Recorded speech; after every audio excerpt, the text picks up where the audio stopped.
آپ دیکھ رہے ہیں وطن سماچار، میں ہوں محمد احمد۔ دوستو، ہر جمعہ کی طرح آج الوداع کے جمعہ میں بھی ہم جماعت اسلامی ہند کے کیمپس میں ہیں، جہاں اس بات کا اعلان کیا گیا ہے کہ عید الفطر کی نماز 8 بجے ہوگی، اور یس امین احسن اصلاحی صاحب جو جماعت کے بہت ہی فائر برانڈ مقرر ہیں، بہت ہی ایشوز پہ ان کی کافی گرفت ہے۔ لوگوں کو خوشی بھی ہوئی ہے کہ امین احسن اصلاحی صاحب کا ایک بڑا امین الحسن صاحب کا معاف کیجیے گا ایک تاریخی خطاب ہوتا ہے، بڑا موٹیویشنل خطاب ہوتا ہے، وہی خطاب دیں گے اور عید کے بعد خطبہ دیں گے۔ کافی برین اسٹارمنگ اچھی کرتے ہیں اور بہت اچھے ایشوز پہ وہ بات کرتے ہیں۔ آپ دیکھ سکتے ہیں کہ آج کے جمعے میں اس بات کو لے کر کے بھی بل دیا گیا، فوکس کیا گیا اور یہ میسج دینے کی کوشش کی گئی کہ سڑکوں پر نماز ادا نہ کی جائے، بلکہ سڑکوں کا حق ادا کیا جائے، ان کو خالی رکھا جائے، اور اللہ کے رسول صلی اللہ علیہ وسلم کا جو پیغام ہے اس کو عام کیا جائے کہ سڑکوں میں اگر روڑا بھی ہے تو اس کو ہٹایا جائے، بجائے اس کے کہ سڑکوں پر کسی بھی طرح کی بیریگیٹنگ ہو اور سڑکوں پر کسی طرح کی رکاوٹ کی جائے۔ تو اسلام کا سڑکوں کو لے کر کے ایک واضح سندیش ہے اور ایک واضح میسج ہے کہ سڑکوں کو کسی طرح سے بلاک نہ کیا جائے اور سڑکوں پر کسی طرح سے کوئی وہ نہ ہو۔ تو امام صاحب نے اس بات پہ بھی بل دیا کہ نماز سڑکوں پر ادا کرنے کی جگہ مسجد میں ادا کریں اور مسجد کے احاطے میں ادا کرنے کی کوشش کریں۔ اسی بات کو لے کر کے فوکس کیا گیا، ایمفیسائز کیا گیا۔ آپ دیکھیے الوداع کے جمعے میں کس طرح سے ہزاروں کی تعداد میں لوگ کس طرح سے دھوپ میں اپنے مالک کی عبادت کر رہے ہیں۔ یہ اپنے آپ میں ایک بڑا میسج ہے۔ کراری دھوپ ہے، بہت ہی سخت، آسمان سے ایک طرح سے اگر کہا جائے کہ آگ برس رہی ہے تو غلط نہیں ہوگا، لیکن اس کے باوجود لوگ اپنے مالک کے سامنے اس کڑی دھوپ میں، اس سخت دھوپ میں، تیز دوپہری میں اللہ کی عبادت کر رہے ہیں، اللہ رب العزت کے سامنے سجدہ کر رہے ہیں۔ آپ دیکھ رہے ہوں گے کہ کس طرح سے لوگ اللہ رب العزت کی عبادت کر رہے ہیں۔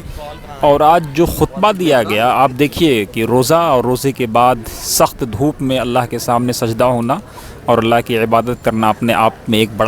بڑے کمال کی بات ہوتی ہے۔ یہ درشاتا ہے اور یہ دکھاتا ہے کہ ایمان اور عقیدہ اور یقین اللہ رب العزت کی ذات پر کیسا ہونا چاہیے۔ توحید، ایکیشور واد، ایک مالک نراکار ایشور کی عبادت، پوج اسی کو پوج گنوار، اس مالک کے سوا جگت میں کہاں کوئی دوجا کرتار۔ نبی رسول محمد صاحب جگت گرو انتم اوتار، اس کی مہما اپرمپار۔ آپ نے دیکھا ہوگا کہ ابھی ہمارے بہنیں بھی ادھر سے گزری ہیں اور باقاعدہ اس مسجد میں ان کے لیے انتظام ہوتا ہے۔ آج یوم القدس کا بھی دن تھا، فلسطین کی بازیابی کے لیے بھی دعائیں ہوئیں، ظالموں زابروں کی ہلاکت یا ان کی ہدایت جو اللہ رب العزت نے ان کے لیے مقدر کر رکھی ہے وہ ان کو میسر ہو، اس بات کو لے کر کے بھی دعائیں ہوئیں۔ اللہ رب العزت کی بارگاہ میں لوگوں نے سجدہ کیا، لوگوں نے دعائیں کی، اپنے مالک سے مانگا۔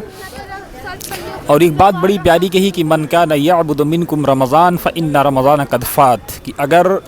تم میں سے جو رمضان کی عبادت کرتا تھا، یعنی صرف رمضان کے مہینے میں عبادت کرتا تھا، وہ یہ یقین کر لے کہ رمضان کا مہینہ جا رہا ہے۔ ومن کان یعبد اللہ فإن اللہ حی لا یموت، اور جو اللہ رب العزت کی عبادت کرتا تھا، اللہ رب العزت زندہ و جاوید ہے، ہمیشہ سے ہے اور ہمیشہ رہے گا۔ اللہ رب العزت کی ذات ہمیشہ کے لیے ہے، تو وہ اللہ کی عبادت کرے، رمضان میں صرف عبادت نہ کرے بلکہ غیر رمضان میں عبادت کرے۔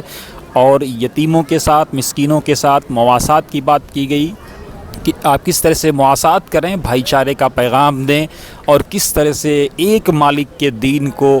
ایک اللہ کے دین کو الکھ نرنجن کی گت نیاری لکھ لکھ روپ دکھاوت ہے، سعید پیا کے روپ میں آ کر اپنی کھوج کراوت ہے۔ تو اس مالک کو جو ہر حال میں، ہر ذرے ذرے میں اللہ رب العزت کی ذات کو آپ دیکھ سکتے ہیں، ذرے ذرے سے اس کو پہچان سکتے ہیں آپ، چاہے وہ چرند ہوں، پرند ہوں، سورج ہوں، ستارے ہوں، سیارے ہوں، ان کا نکلنا، ان کا ڈوبنا یہ بتاتا ہے کہ اللہ رب العزت کی ذات ہمیشہ سے تھی، ہمیشہ سے ہے اور ہمیشہ رہے گی۔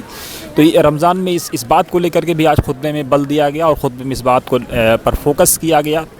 کہ بہت سے لوگ تھے جو پچھلے رمضان میں ہمارے ساتھ نہیں رہے، اور بہت سے لوگ ہیں جو اس رمضان میں ہمارے ساتھ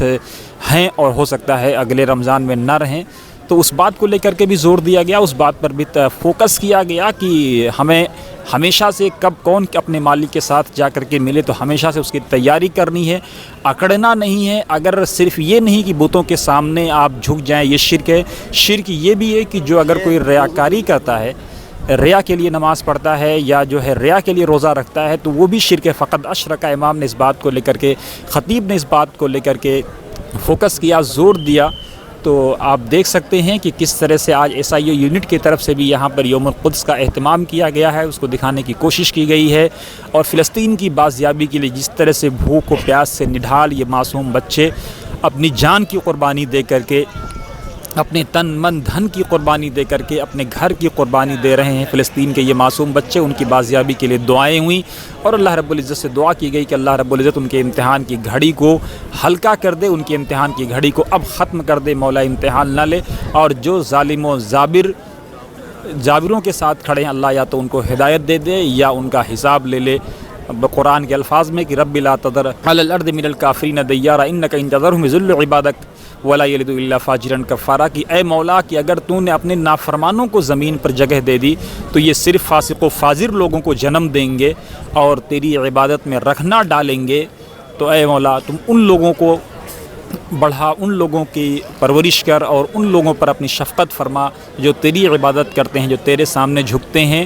اور اپنے دین کی سمجھنے کی دنیا کو توفیق دے کہ کس طرح سے ایک مالک کی عبادت کی جائے، ایک مالک کے سامنے جھکا جائے۔ اور رمضان میں اس بات کو لے کر کے کہ یہ قرآن کا مہینہ ہے کہ قرآن کو سینوں میں اتارنے کو لے کر کے بھی بل دیا گیا، یہ قرآن کی ایک ایک آیت کو سمجھ کر کے پڑھا جائے، قرآن کو سمجھنے کی کوشش کی جائے، اور قرآن فہم قرآن پر زور دیا گیا کہ صرف قرآن کی آیتوں کو، الفاظ کو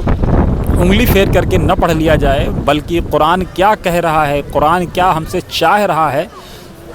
اس بات پر بھی، اس بات کو سمجھنے کی کوشش کی جائے۔ اور ابھی بھی رمضان کے جو چند ایام بچے ہیں، موقع ہے ان لوگوں کے لیے جن کا قرآن ختم نہیں ہوا ہے، موقع ہے ان لوگوں کے لیے جنہوں نے کوتاہیاں کی ہیں، موقع ہے ان لوگوں کے لیے جنہوں نے کسی پر ظلم کیا ہے، موقع ہے ان لوگوں کے لیے جنہوں نے کسی طرح کی ریاکاری کی ہے، وہ اپنے مالک سے معافی مانگیں، اپنے مالک سے توبہ کریں۔ اس بات پر بل دیا گیا کیونکہ اللہ رب العزت کی ذات غفور الرحیم ہے، ارحم الراحمین ہے، وہ بخش دیتی ہے۔ جو اللہ کی طرف پیدل چل کر کے آتا ہے اللہ اس کی طرف لپک کر کے آتا ہے، جو اللہ کی طرف ایک ہاتھ جاتا ہے اللہ اس کی طرف ایک قدم بڑھ کر کے جاتا ہے، اور جو اللہ کی طرف 1 انچ جاتا ہے اللہ رب العزت اس کی طرف 1 گز بڑھ کر کے جاتا ہے۔ تو اس بات کو دکھانے کی کوشش کی گئی۔